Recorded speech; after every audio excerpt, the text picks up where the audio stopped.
اور یقیناً یقیناً ہم نے لقمان کو حکمت عطا فرمائی تھی۔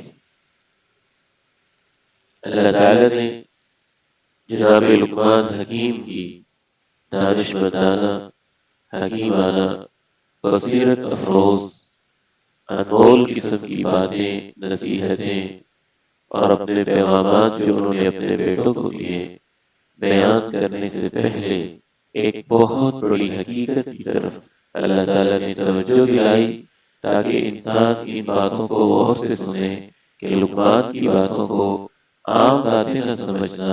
لقمان وہ شخص تھا کہ یقیناً ہم نے اسے بڑی حکمت عطا کی تھی۔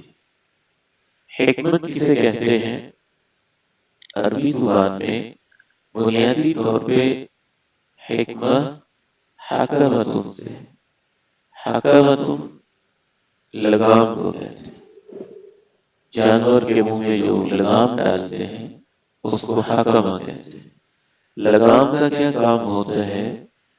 پہلا کام لگام کا یہ ہوتا ہے کہ وہ جانور کو سیدھے راستے پہ لے کے چلتی ہے۔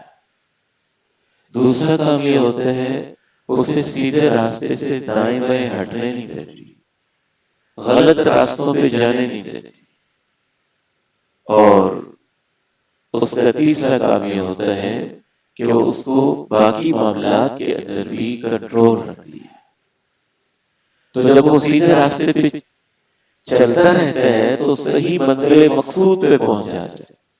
تو عربی زبان کے یا اکثر زبانوں کے جو الفاظ ہیں بنیادی طور پر جو ظاہری چیزیں، مادی چیزیں ہوتی ہیں ان سے لیے گئے ہوتے ہیں۔ تو جس طرح سے وہ لگام جانور کو سیدھے راستے پہ چلا کے رکھتی ہے اور اس کو ہٹنے نہیں دیتی، تو اسی سے پھر حکمت کے اندر یہ معنی پیدا ہو جاتا ہے اصابۃ الحق فی القول والعمل والفکر، کہ انسان کو جب اللہ ایسی سوچ دے دے کہ وہ اس کی سوچ اس کو سیدھے راستے پہ چلے، سیدھے راستے پہ ہی لے کے چلے اور وہ حق تک پہنچ جائے، اور نمبر 2 اس کی زبان کے اوپر بھی وہی بات آئے جو حقیقت پہ مبنی ہو اور سچ ہو، اور نمبر 3 وہ اپنے عمل میں بھی اچھا ہو اور صحیح کام کرتا ہو، جس کو یہ تینوں چیزیں مل جائیں۔ اللہ کہتے ہیں کہ ہم نے لقمان کو یہ حکمت دی ہوئی تھی۔ تو حکمت اللہ کے قرآن کے مطابق بہت بڑی نعمت ہے۔ مال، دولت، اولاد، زمین، جائیداد، سب چیزیں ایک طرف، سب سے بڑی اللہ کی عنایت یہ ہے کہ اللہ تعالیٰ کسی انسان کو حکمت نصیب فرمائے۔ اللہ تعالیٰ نے قرآن مجید میں کہا وَمَن يُؤْتَ الْحِكْمَةَ فَقَدْ أُوتِيَ خَيْرًا كَثِيرًا وَمَا يَذَّكَّرُ إِلَّا أُولُو الْأَلْبَابِ، جس کو حکمت کی نعمت سے نواز دیا جائے خیر کثیر اس سے دے دی گئی ہے۔ بہت بڑی بھلائی اس کے نصیبے میں آئی ہے، بہت بڑی خیر اس کے نصیبے میں آئی ہے۔ تو جناب لقمان کی باتیں بیان کرنے سے پہلے اللہ تعالیٰ نے اپنے بندوں کو یہ بتایا کہ ان کی باتوں کو معمولی مت سمجھنا۔ وَلَقَدْ آتَيْنَا لُقْمَانَ الْحِكْمَةَ، یقیناً ہم نے تو لقمان کو حکمت سے نوازا ہوا تھا۔ ان کی زبان پہ حق باتیں جاری ہوتی تھیں اور ان کا عمل بھی حکمت پر مبنی ہوتا تھا، اور ان کی سوچ بھی حق بات کو پہنچ جاتی تھی۔ اس لیے اہل علم نے اور قرآن مجید کی لغت کے ماہرین نے کہا کہ اصابۃ الحق وفعل الخیرات، حکمت کا یہ معنی اس کے اندر پوشیدہ ہوتا ہے کہ انسان صحیح نتیجے تک پہنچ جائے اور اپنے عمل سے بھی صحیح کام کر رہا ہو۔ تو حکمت فکری یا نظری یہ ہے کہ آپ کی سوچ صحیح ہو، اور حکمت عملی یہ ہے کہ آپ کا عمل ٹھیک ہو، اور حکمت قولی یہ ہے کہ آپ کی بات بھی ٹھیک ہو۔ اس لحاظ سے دیکھا جائے تو حکمت ایک وسیع تر لفظ ہے، اور اللہ کے نبی علیہ السلام کی احادیث کو بھی حکمت کہا جاتا ہے، اسی معنی میں کہ آپ کی زبان پہ وہی جاری ہوتا تھا جو حق ہوتا تھا، اور آپ وہی بات کہتے اور سمجھاتے تھے جو حق ہوتی تھی۔ اس لیے اللہ تعالیٰ نے اپنے آخری نبی علیہ السلام کے بارے میں کہا یعلمہم الکتاب والحکمہ، میرا پیغمبر اس لیے آیا ہے کہ دنیا کے لوگوں کو وہ کتاب سکھاتا ہے اور حکمت سکھاتا ہے۔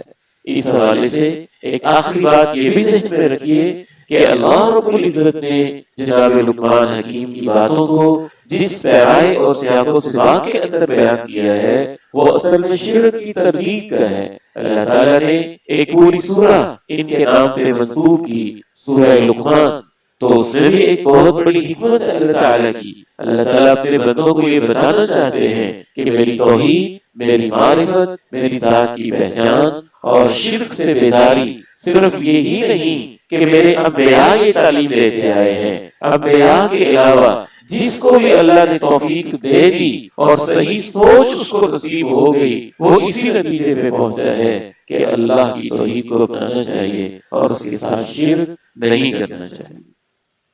یہ بہت بڑا رد ہے ان لوگوں کا جو یہ سمجھتے ہیں کہ شاید جو فلسفہ پڑھنے والے لوگ ہیں یا اس طرح کی اوٹ پٹانگ باتیں پڑھنے والے لوگ ہیں وہ مذہب بیزار ہو جاتے ہیں یا وہ اللہ تعالیٰ سے دور ہو جاتے ہیں، سوچ اور عقل کی وجہ سے وہ اس وجہ سے دور ہو جاتے ہیں کہ ان کو حکمت نصیب نہیں ہوئی ہوتی۔ سوچتے تو ہیں لیکن ان کی سوچ ٹیڑھی ہوتی ہے، باتیں کرتے تو ہیں لیکن ان کی باتیں ٹیڑھی ہوتی ہیں۔ تو فلسفہ انسان کو بکھیرتا ہے۔ قرآن مجید کے مطابق اصل چیز یہ نہیں ہے کہ آپ سوچیں، اصل چیز یہ ہے کہ آپ کی سوچ آپ کو صحیح نتیجے تک پہنچائے۔ میں تو یہ محسوس کرتا ہوں کہ انسانی تاریخ کے اندر جتنے بھی اللہ کے منکر فلسفی اور ملحدین رہے ہیں، بنیادی طور پہ معاشرے کے اندر انہوں نے کوئی بہت بڑا کردار ادا نہیں کیا ہے۔ جتنے وہ لوگ ہیں جو معاشرے میں ذمہ دار بھی تھے، اعلیٰ اخلاق والے بھی تھے اور صحیح فیصلے بھی کرتے تھے اور معاشرہ کو سمجھدار سمجھتا تھا، وہ سب کے سب اللہ کو ماننے والے تھے اور ان میں سر فہرست اللہ کے تمام انبیاء تھے اور انبیاء کے بعد لقمان حکیم جیسے سمجھدار لوگ تھے۔ باقی جتنے فلسفی لوگ ہیں صرف ادھر ادھر بیٹھ کے سوچ کے باتیں کرنے والے، آپ ان کی پریکٹیکل لائف کو دیکھیں گے تو آپ کو پتہ چلے گا کہ معاشرے کے اندر انہوں نے کوئی کنٹریبیوشن نہیں کی ہوئی تھی، معاشرے کے اندر ان کا کوئی حکیمانہ کردار اور ان کا اخلاق اور ان کا رویہ حکمت کے اوپر مبنی نہیں تھا۔ اللہ تعالیٰ یہاں یہ بتانا چاہتے ہیں کہ جتنے انبیاء آئے ہیں انہوں نے بھی میری توحید کا پیغام دیا ہے، اور جو حکیم لوگ ہیں یعنی سمجھدار لوگ ہیں، ذمہ دار لوگ ہیں، جن کو اللہ نے عقل اور فراست اور فہم صحیح نصیب کیا تھا، وہ بھی میری توحید کے ماننے والے تھے اور شرک سے دور تھے۔ اللہ تعالیٰ سے دعا ہے کہ حکمت کا کچھ حصہ اللہ ہمیں بھی نصیب فرما دے۔ وآخر دعوانا الحمدللہ رب العالمین۔